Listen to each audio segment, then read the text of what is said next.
who wants to just read a couple words? I mean, like, that's crazy. Like, why would people want to know what you're doing up to the minute?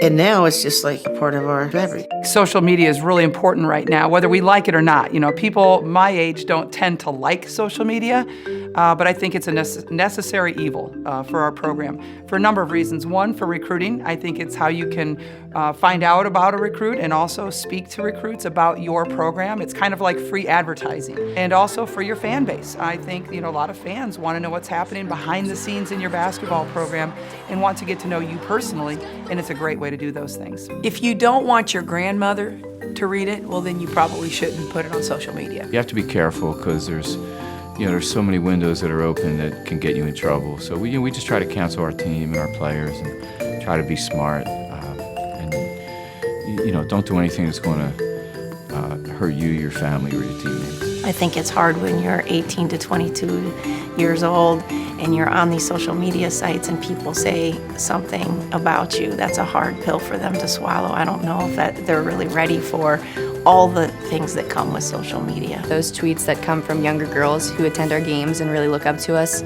Growing up in Iowa City, I once was in their shoes, really looking up to the women's basketball players at Iowa, and so that's just really rewarding after a big game to see, a girl who maybe was at one of our camps send a tweet my way. Over the last year, I've had the most support I've ever had, and that's been great. Just continually, come back stronger, you're gonna be the best. People still believe in me more than, I could even imagine. Usually, when someone gets injured, it's like, all right, we'll see about you, but everyone's been so putting me up on the high pedestal, still you're still gonna be great. So I think that's kind of just collective from all the fans, just being super supportive. I think it's funny when after a game people say, can I take you out on a date? I think that's very funny. Or they tweet pictures of me off guard. Probably just my constant tweeting at LeBron, and I think just my teammates are just friends trying to make fun of me because I'm always tweeting at him and he never responds. Somebody just tweeted at me boo, boo, I guess they were trying to boo me, but I took it as boo, a Halloween kind of boo, so that was kind of weird, but. It's a social media world that we live in. It's here, it's not going away. So we're gonna switch things up a little bit here on the Women's Sports Report, have a little kind of roundtable discussion on social media and sports. I love some of the responses that we saw there from some of the women's basketball coaches and players, but like it or not, social media has really changed the way we view sports. I think for me, it helps add some compliments to it. It really helps fill in some of the pictures.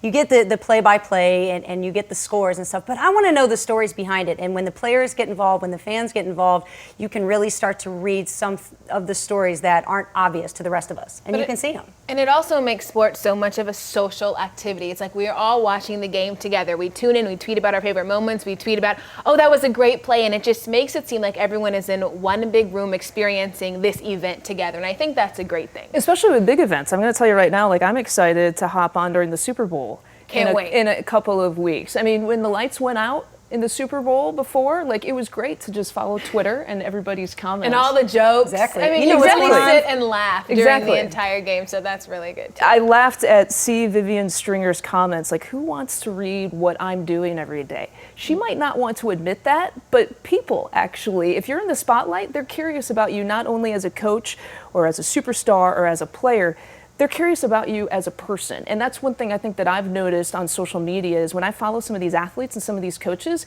I see them beyond what you see on the court. And I think you guys have noticed some of the same things. Most definitely. I think it all comes from, painting a picture of who you are as a person. And that's how the coaching staff gets to know you before you even show up on campus anyways. So if you feel good and confident about the pictures you're posting or the tweets you're sending, we're going to see them because we love them. And this one here has got to be one of my favorites. Two Precious. Ohio State legends, Kate Kraft and her brother Aaron Kraft. I'm assuming that's at Aaron's wedding right here, but just so cute. And Kate, over 9,300 followers on Instagram. Woo. The strong game, Kate. We like it. That is strong. Taylor, who have you noticed? Yeah, one I really liked was Rachel Banham. She talked about it at Media Day, how she saw lots of fans coming together and supporting her after her injury, but it gave her a way to tell the fans that she was thankful. She said she had never experienced so much support, and to be able to log on to Twitter, log on to Instagram, and visually see these people rooting for you and wanting you to get back, I think that's just a good thing. It does something for your morale, it does something for your attitude to know the people that watch you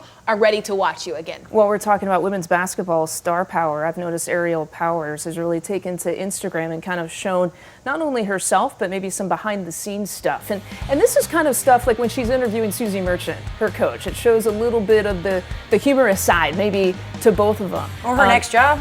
Or her next job. She's done playing. Hey, Women's Sports Report. She's going to take all of her jobs. You know, a shot, just a simple shot like that on the charter plane, it might not seem anything to the players or the coaches, but most fans don't get to see the inside of a charter airplane and what they do. And then just at media day, she's having a little fun showing her other side. I mean, obviously we see her as an emotional player, and the fact that she can interact with little kids in that way is fantastic. And, you know, whether we want to admit it or not, as broadcasters, as media people, we are also in the spotlight, and that's something that maybe has been an adjustment for me in trying to figure out, like, how can I portray myself as not just Lisa Byington, the broadcaster? So, Brooke Weisbrod, how do you portray yourself as not just as she picks up her phone? Brooke Weisbrod, the broadcaster. I was just sending a little Snapchat. This is, hey, maybe the first live Snapchat on TV? What do you think?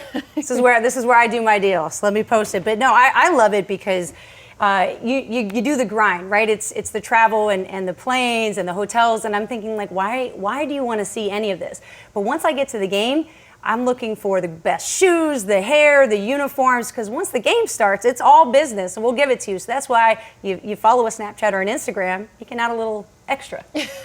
And for me, I think I tried to show us fun side. I got a little embarrassed, but it was fun. Obviously, we talked about how Iowa's Drew Ott eats a raw egg multiple times. You did it! So I try to do it. You know, I think people think that I'm really girly, that I wouldn't want to make myself look stupid, but I was like, I'm going to try it. Does she hold it? Do you shake? Wait for it. I do not. But I tried it, and it was something I did not want to try, but I was thinking, I'm going to do this. I'm going to show that I like to look dumb on national TV. Who cares about it? You gotta be a little self-deprecating. And obviously, you guys know I make jokes all the time, so it's just fun to do stuff like that. You gotta be a little self-deprecating. As for me, I was kind of forced into it. One of my colleagues, Christy Winter-Scott, took video of me doing the spider drill at a Michigan State shoot-around, and I was thinking at first, like, why is that news? You know? Because you still got it. That's why. I love this video, Lisa. Do it. You need to be doing it in here in a dress, if you really The spider drill is actually not limited to any sort of locale. Right. So wherever you get the feeling of the spider drill, mobile, you do it. You got to bust it out. I got it. See if we can do it here, maybe on the WSR next week. That's right. Yeah.